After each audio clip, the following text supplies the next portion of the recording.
जे हाबाफारि बे हाबाफारिनि गेजेरजों 5,000 अनसुंथाइ फरायसाफोरनो होनाय जादों आरो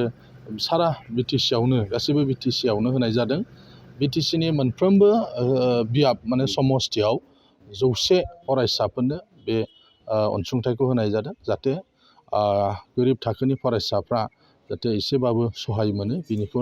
नोजोर बोनानै बिटिसि सरकारनिफ्राय बे गियान सोरां जे माने हाबाफारि बे हाबाफारिखौ खालामनाय जादों। बिटिसि सरकार जोंनि मानगोनां चिफ प्रमद बर' बिथाङा सोलोंथाइखौ लानानैनो बांसिन खामानि मावनो थाखाय हाबाफारि लानाय जादों आरो बे मथेनो दिनै जेराव जेराव स्कुल आरो कलेजफ्राव माने नांगौ एसेबां माने क्लासरुम गैया बेफोराव क्लासरुम बारायनाय बेखौ हरनाय जादों। गोरिब फरायसाफोरनो साइकेल राननानै होनाय जादों, बेग राननानै होनाय जादों आरो एबार बेबादि गासै बिटिसिनि जे 40टा समस्ति दं बे 40टा समस्तियाव बेबायदि 100 फरायसाफोरनो बे गियान सोरां जे हाबा माने बिथांखि बे बिथांखिनि गेजेरजों फरायसाफोरखौ रां अनसुंथाइ होनाय जादों। आसा खालामदों बेजों एसेब्लाबो फरायसाफ्रा मुलाम्फा जागोन। माबायदि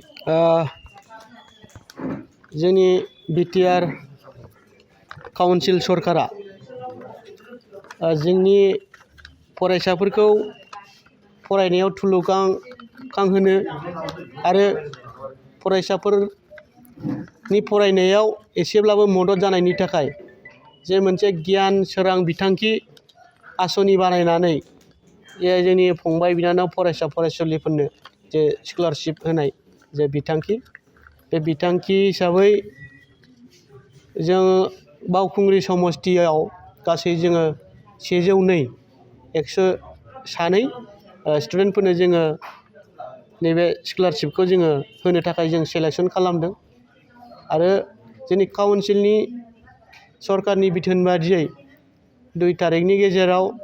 जोङो बे डिस्ट्रिबिउसन सेरेमनिखौ खालामनांगौ बिथोन बायदियै जोङो दिनैहाय गिबि सेरेमनि हिसाबै जोङो गासै 10 स्टुडेन्टफोरनो जोङो दिनै बे गियान सोरां बिथांखिनि जे स्कलारशिप चेक होनाय बेखौ जोङो दिनैहाय 10 जोङो दिनै होबाय आरो माखासे जायफोर सेलेक्टेड जाखानाय सायख'जाखानाय स्टुडेन्टफोर दङ बिथांमोननि चेकआ रेडि जागासिनो दङ। 2